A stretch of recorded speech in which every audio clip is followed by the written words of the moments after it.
दोस्तों नमस्कार। सुबह सुबह का हम नियमित योग व्यायाम करते रहते हैं और टहलते रहते हैं। आज भी उसी क्रम में आप लोगों से चर्चा पर चर्चा करते रहते हैं समसामयिक विषयों पर। जैसा मुझको फीडबैक मिलता है लोगों से, समाज से, उसी के आधार पर मैं जैसा सोचता हूँ उसकी बात मैं आप लोगों के सामने रखता हूँ। आप लोग क्या सोचते हैं इस विषय पर ज़रूर कमेंट करिएगा। आज का मेरा विषय था कि हम मित्रों में बैठते उठते हैं, आते जाते हैं, तमाम तरह के लोग हैं।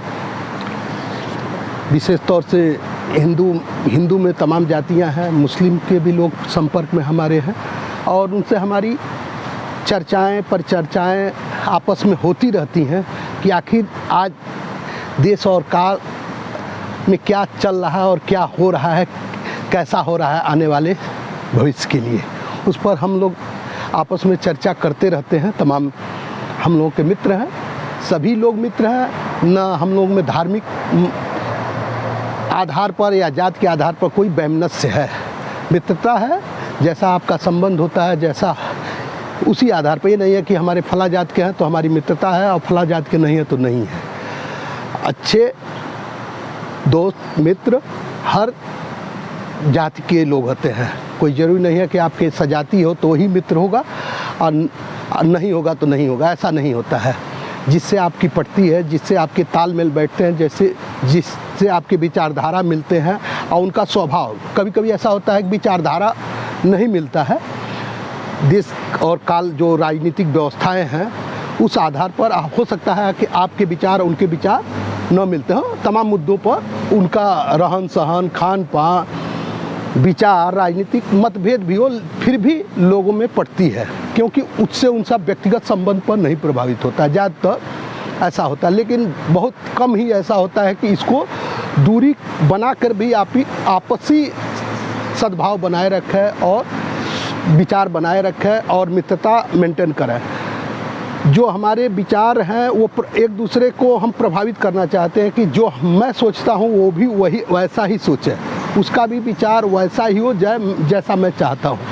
अगर ऐसी भावना है तो वो दुरुस्त नहीं होगी और ज़्यादा टिकाऊ नहीं होगी, ऐसा होता है। तो ऐसा कोशिश भी नहीं करना चाहिए। हर व्यक्ति का अपना अलग अलग हर मुद्दे पर विचार होता है, उसको दरकिनार करते हुए जो आपसी विचार मिलते हैं उस पर आप एक मत रहिए। और अब विचार नहीं भी मिलते हैं तो कोई ज़रूरी नहीं है कि आपसी टकराव लें। उस मुद्दे को छोड़कर आगे के मुद्दे पर आप सद्भाव बढ़ाते हुए आगे बढ़ सकते हैं। उसी क्रम में हमारे जो मित्र हैं, लोग तमाम जातियों के मित्र हैं। यहाँ बैंकॉक में, थाईलैंड में विशेष तौर से दो जातियाँ ज़्यादा हैं, ब्राह्मण और यादव। कुछ ठाकुर भी हैं, गुप्ता जी लोग भी हैं, मौर्य जी भी लोग हैं, लेकिन ज़्यादातर संख्या इनकी ज़्यादा है, दो जातियों की ज़्यादा है। अगर देखा जाए, जहाँ तक मेरा आकलन है, ब्राह्मण और यादव की संख्या ज़्यादा है बैंकॉक में। तो हर जगह ज़्यादा संख्या में ये भी मिलते हैं, जगह जगह की है। कुछ जगह में हो सकता है कि कहीं ठाकुर लोग ज़्यादा हों, कहीं यादव लोग हों, कहीं ब्राह्मण हैं, लेकिन ओवरऑल देखा जाए तो संख्या ब्राह्मण और यादव की ज़्यादा है, जहाँ तक मेरी जानकारी है। हो सकता है अंतर भी हो। आप जैसा होगा आप कमेंट करिएगा कि हमारी जानकारी कैसी है। मतलब मैं अपने आकलन के आधार पर कह रहा हूँ। तो हमारे मित्र भी हैं, निश्चित है कि आप कहें तो मित्र ज़्यादातर यादव भी लोग होंगे, मौर्य भी होंगे, गुप्ता जी भी लोग होंगे, ठाकुर भी लोग होंगे, राजपूत भी होंगे। लेकिन ज़्यादातर इन लोगों से ऐसा तो नहीं है कि मैं विदेश में रहता हूँ, बैंकॉक में रहता हूँ तो मैं राजनीतिक परिदृश्य से प्रभावित न हूँ। हर आदमी आजकल कनेक्ट है इंटरनेट से, मोबाइल से, फेसबुक से, ट्विटर से, यूट्यूब से। वो न्यूज़ देखता सुनता ही रहता है, हमेशा मनोरंजन ही नहीं देखता है, समसामयिक घटनाक्रम देश और काल में क्या हो रहा है वो भी ज़रूर देख रहा है। तो उस पर चर्चाएं होती हैं। विशेष तौर से अपने इंडिया के हैं, इंडिया में तो भारत की बात आती है या जिस प्रदेश से हम लोग ज़्यादातर उत्तर प्रदेश के ज़्यादातर लोग हैं, साउथ के भी हैं, लेकिन उतना हम लोगों से उतना बहुत कम संख्या में संपर्क में लोग हैं लोग बहुत कम लोग हैं। ज़्यादातर उत्तर प्रदेश के ज़्यादा लोग हैं, कुछ लोग बिहार के हैं, ज़्यादातर उत्तर प्रदेश के हैं। तो उनसे हमारी चर्चाएं होती रहती हैं उत्तर प्रदेश से संबंधित, कैसी राजनीतिक व्यवस्था है और भारत में जो राजनीतिक पार्टियां सत्ता चला रही हैं, भाजपा, भारतीय जनता पार्टी और इसके नेता नरेंद्र मोदी जी हैं और उत्तर प्रदेश के मुख्यमंत्री माननीय योगी आदित्यनाथ जी हैं। तो उसी पर चर्चा होती है। तो आज मैं ऐसा महसूस किया हूँ कि समाज बटा हुआ है वोट जो राजनीतिक आधार पर कि हम किसको देखें। तो अगर देखा जाए तो जो फॉरवर्ड जातियां हैं, विशेष तौर से ब्राह्मण, ठाकुर, कायस्थ और भी जो फॉरवर्ड हैं, जो संपन्न हैं या बौद्धिक रूप से पहले से आगे हैं, वो जातियां ज़्यादातर 80% मान के चलिए वो भारतीय जनता पार्टी और कांग्रेस से संबंधित हैं। आज विशेष तौर से कांग्रेस से न होकर भाजपा से प्रभावित हैं और भाजपा को पसंद करती हैं, क्योंकि भाजपा अपने पहले के जैसी थी उनकी स्थिति नहीं रह गई है। संख्या उनकी लोकसभा में चाहे विधानसभाओं में बहुत कम रह गई हैं। तो ज़्यादातर जो कांग्रेस के वोट थे वो बीजेपी में कन्वर्ट हो चुके हैं। लेकिन क्षेत्रीय दल है, जैसे उत्तर प्रदेश में समाजवादी पार्टी के है अखिलेश यादव जिसके मुखिया हैं, बिहार में ज्योति यादव हैं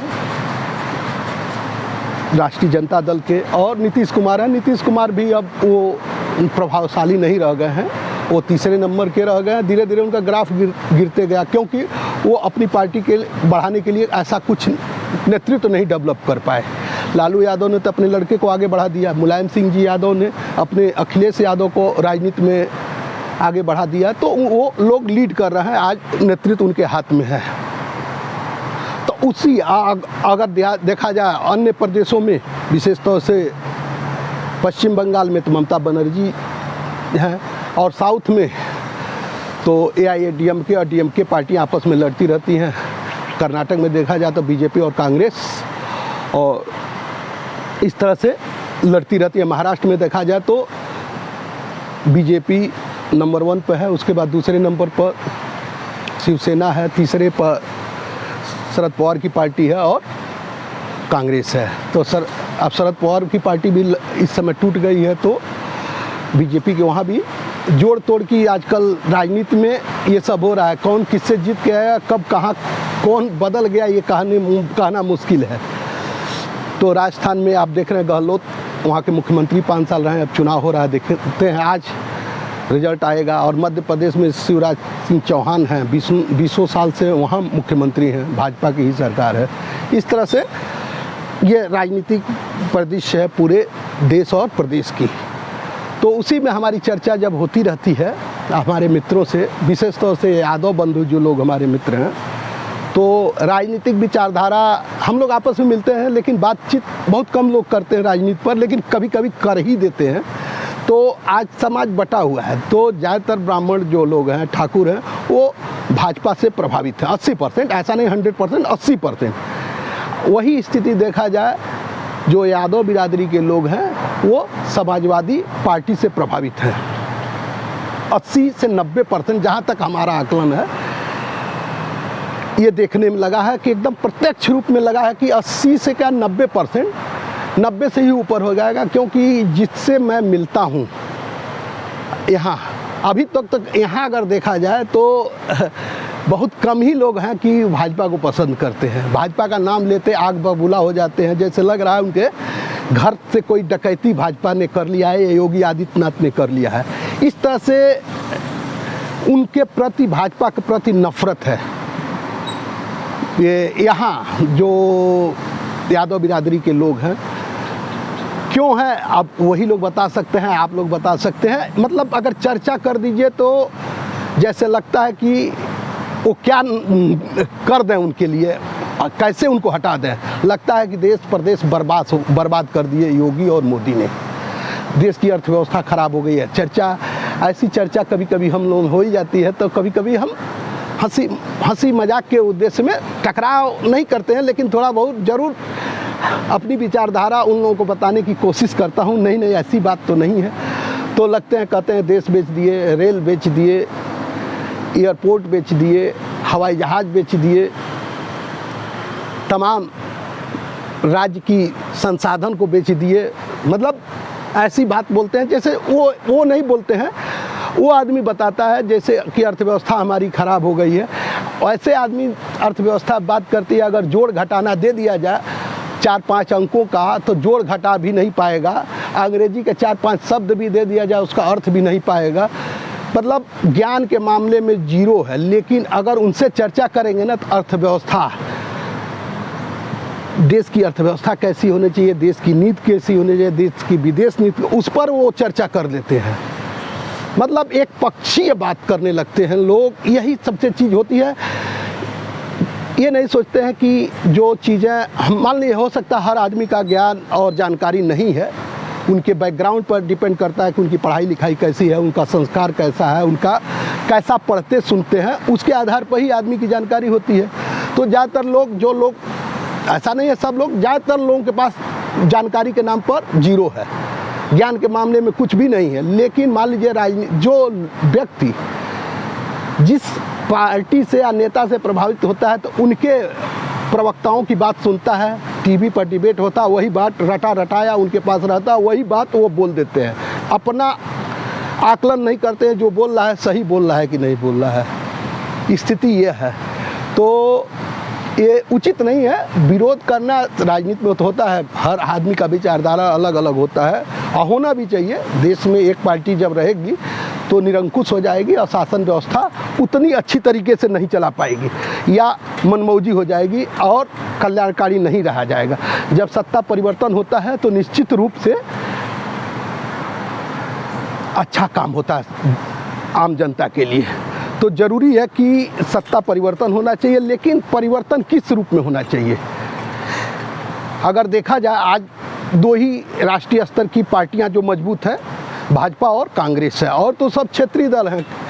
क्षेत्रीय दल हैं जिसके किसी के 20 हैं, किसी के 10 हैं, किसी के 5 हैं। उनके पास जनमत के नाम पर क्षेत्र विशेष में सीमित रह गई हैं, चाहे साउथ की पार्टियां हो चाहे नॉर्थ की पार्टियां हो।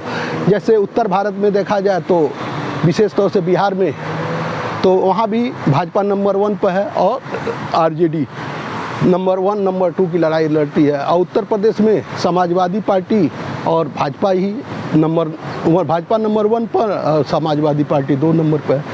मध्य प्रदेश और राजस्थान में देखा जाए तो भाजपा और कांग्रेस की ही लड़ाई है। तो हमारा कहना है कि आखिर ये जो दो महत्वपूर्ण जातियां हैं यहाँ आपस में जो चर्चाएं करती हैं, राजनीतिक रूप से चर्चा में भाग लेती हैं, संकोच नहीं करती हैं अपनी बात, अपना विचार रखने में। विशेष तौर से राजपूत, ब्राह्मण, यादव बिरादरी अपना जो उनका विचार है जिस पार्टी के प्रति, वो खुल के सामने रख देते हैं। अन्य जातियां अपने आप को संकोच करती हैं कि हम बोलें न बोलें, देख सुन के ही बोलती हैं, अपने विचार व्यक्त नहीं कर पाती हैं। लेकिन ये यादव बिरादरी और ब्राह्मण, ठाकुर, ये अपनी बात जो उनके दिमाग में है, जो पसंद करते हैं, खुला बोल देते हैं, उनको कोई संकोच नहीं है। तो आकलन यही हुआ है कि समाज तो बटा हुआ है। मान के चलिए जो शिक्षित वर्ग है, जो समझता है, अर्थव्यवस्था समझता है, राजनीति समझता है, देश की कैसा भविष्य होगा, वो ज़्यादातर वर्ग कांग्रेस और भाजपा को पसंद करता है। और लोकल स्तर पर अगर उत्तर प्रदेश और बिहार की, तो वहाँ जातियों के आधार पर राजनीति बट गई है। माननीय मुलायम सिंह अपनी जात को एकत्रित किए, इकट्ठा किए और संगठित किए, यादव जात के लीडर बन गए। उसी तरह से बिहार में लालू यादव अपनी जात को संगठित करके वहाँ के यादव के नेता बन गए और अन्य जातियों का समीकरण बनाया, जैसे मुस्लिम का, अन्य जातियों के नेताओं से मिलकर गठबंधन बनाकर एक राजनीति किए और कुछ दिन तक सफल रहे। लेकिन ये लोग ज़मीन से जुड़े हुए नेता थे। माननीय मुलायम सिंह यादव जी ज़मीन से, छोटे परिवार से उठे हुए व्यक्ति थे। लालू यादव भी इसी तरह से समाज के छोटे वर्ग से, उनका पारिवारिक बैकग्राउंड बहुत अच्छा नहीं था, सामान्य था। उसी तरह से मुलायम का भी था। वो लोग मेहनत और अपनी कर्मठता से राजनीति में आगे बढ़े, तो समाज को एक दिशा दी, अपनी जातियों का नेतृत्व किए और उनको राजनीति में लाए, ये अच्छी बात है। लेकिन सत्ता इन लोगों के हाथ में आई तो इन लोगों को समाज के अन्य वर्गों का, जैसे उनकी जातियां इनकी तुलना में कम है, तो उनको पर भी ध्यान देना चाहिए था। लेकिन जब ये बिहार और उत्तर प्रदेश में मुलायम सिंह या अखिलेश या और लालू यादव की बिहार में जब सत्ता आई, तो इन लोगों पर जातिवाद का आरोप लगा, भ्रष्टाचार का आरोप लगा। सही भी है, देखा जाए तो ये लोग, इनका बैकग्राउंड आर्थिक उस तरह से नहीं था। आज करोड़ों की संपत्ति बन गई है दोनों परिवारों में, और उन दोनों परिवारों में न कोई पढ़ाई में आगे जाता है, न सेना में जाता है, न डॉक्टर इंजीनियर, कुछ नहीं बनता है। हर व्यक्ति MP MLA बनना चाहता है। मुलायम सिंह के परिवार में देखा जाए तो कितने लोग, सब पटदारी से लेके भाई का कोई MLA है, कोई जिला पंचायत है, तो कोई MP है, कोई मंत्री है, यहाँ तक बहुएं भी MP MLA रहती हैं। तो एक तरह से खानदानी हो गया है। और भ्रष्टाचार का इन लोगों पर है कि संपत्ति बहुत ज़्यादा इन लोगों ने बना ली अपनी, समाज में दिख रहा है। लालू यादव तो सजा पाए हैं, आज उनको जेल से अभी निकले हैं, कि कितना भ्रष्टाचार किए हैं समाज देखा है, कितने दिनों तक सजा है, स्वास्थ्य के आधार पर जेल से बाहर आए हैं। इसी तरह से जो समाज के छोटे वर्ग, नीचे मतलब पिछड़ी जातियों वर्ग से नेता उभरे और उनको सत्ता मिली, तो सत्ता का दुरुपयोग करते हुए संपत्ति अर्जित किए, जातिवाद का बढ़ावा दिए, अपनी जाति को लोग बढ़ावा दिए, अन्य जातियों का हक मार लिए। तो जो पिछड़ी अन्य जातियां थीं उन पर हक वो मार लिए। जैसे कहा जाता है कि ब्राह्मण, ठाकुर, लाला, जो भी फॉरवर्ड जातियां हैं, सवर्ण जातियां हैं, ये कहा जाता है ये लोग अन्य जातियों का हक मार लिए, उनको आगे नहीं बढ़ने दिया, ऐसा आरोप लगता है। ऐसा नहीं है, जो समाज में पढ़े लिखेगा, मेहनत करेगा, वही आगे बढ़ेगा। तो ये जातियां शुरू से ही पढ़ाई लिखाई पर ध्यान देती थीं, शिक्षा पर ध्यान देती थीं, तो ये निश्चित है जो भी पढ़ेगा लिखेगा वही आगे बढ़ेगा। तो ये जातियां शुरू से ही शिक्षा पर ध्यान दी तो आगे बढ़ेगा। लेकिन आई समय आरक्षण तो मिला भी, तो पता चला कि जो लाभ अन्य पिछड़ी जातियों को मिलना चाहिए था तो कुछ जातियों में सीमित हो गया। वो जो आरक्षण अगर 27% दिया गया तो कुछ जातियों में ही का विकास हुआ, न कि अन्य जातियों का।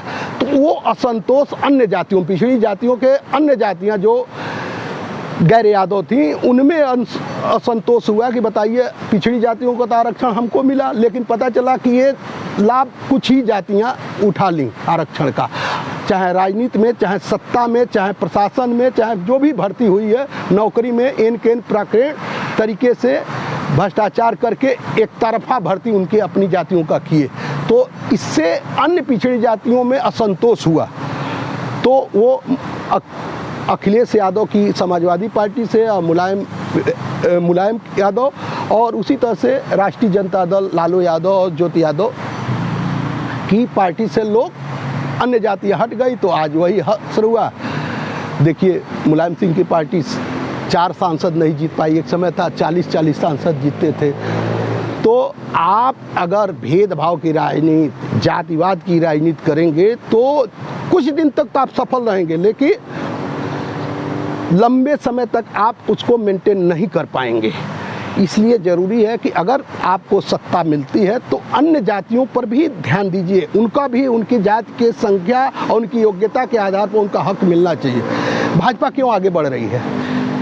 जहाँ तक मेरा मानना है, भाजपा एक संगठित पार्टी है, कैडर बेस्ड पार्टी है, इसमें सभी जातियों का प्रतिनिधित्व मिलता है।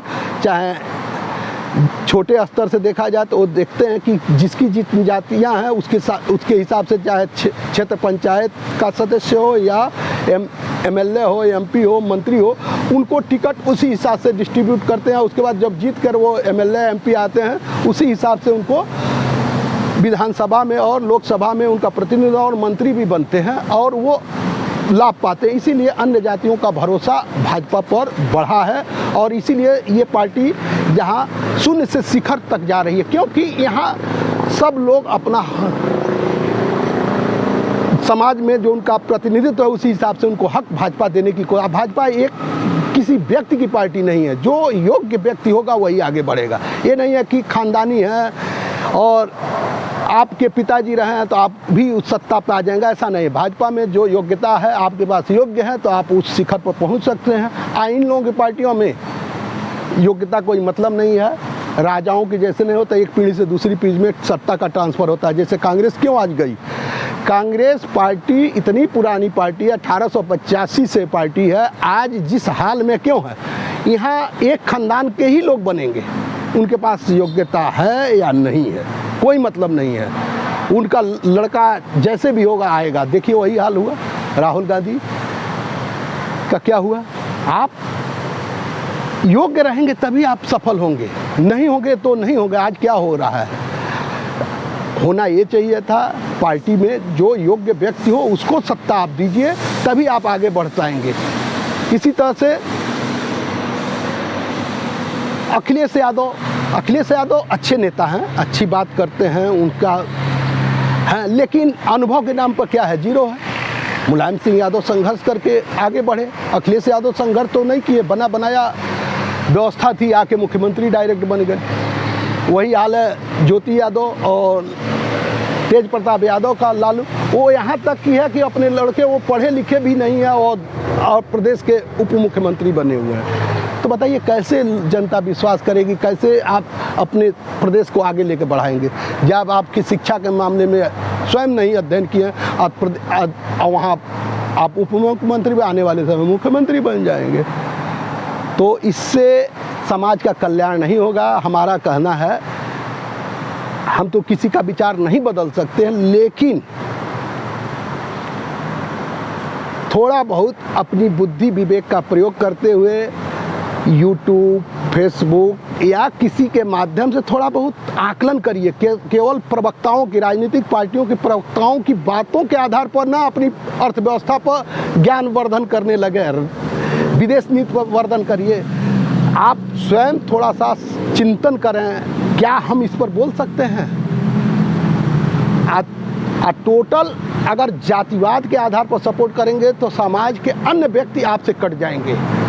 तो ज़रूरी है कि जातिवाद की बात न करिए, धर्म की बात न करिए और योग्यता के आधार पर आप बात करिए। हम पूछना चाहते हैं कि क्यों बिहार के लोग लालू यादव के लड़कों का समर्थन, क्या उनमें योग्यता है? योग्यता ये है कि उनके लड़के हैं, इससे होगा विकास। अरे आप योग्य आदमी को उसमें करिए। आज क्या हो रहा है देखिए, पढ़ाई लिखाई जीरो, लेकिन उप मुख्यमंत्री बने हैं। अखिलेश यादव की पार्टी क्यों कमज़ोर हुई? उसी में आपस में भाइयों में विवाद हुआ कि शिवपाल सिंह यादव रहेंगे कि अखिलेश यादव रहेंगे। आपस में लड़ाई हुई, आज पार्टी टूट गई थी, फिर एक हुई है। इससे अन्य जातियां देखी हैं कि ये लोग तो अपनी जात अपने में लड़ रहे हैं, तो हमारे लिए क्या काम करेंगे।